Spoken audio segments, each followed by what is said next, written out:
Supreme court ने फैसल वाडा नाअहली case का मुख्तसर तहरीरी फैसला जारी कर दिया। इलेक्शन कमीशन और हाई कोर्ट का ताहयात नाअहली का फैसला कलअदम करार। फैसल वाडा मौजूदा असेंबली की मुद्दत तक नाअहल तस्वुर होंगे। लाहौर के इलाके मनावा में लोहे से भरा ट्रक लूटने की कोशिश नाकाम। डॉल्फिन पुलिस ने 8 मुलजिमान गिरफ्तार कर लिए। पाक अफगान तुर्खम बॉर्डर के करीब जीरो लाइन पर कंटेनर ट्रेलर से टकरा गया। हादसे के नतीजे में 2 अफराद जाँ बहक, 5 जख्मी।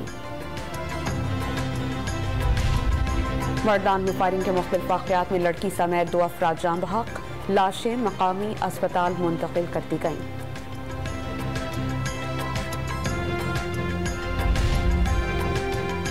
और इंग्लैंड के खिलाफ 343 रन के ताक़ुब में पाकिस्तान की बैटिंग जारी। दूसरे विकेट पर 25 रन पर गिर गई। कप्तान बाबर आजम 4 रन बनाकर पवेलियन लौट गए।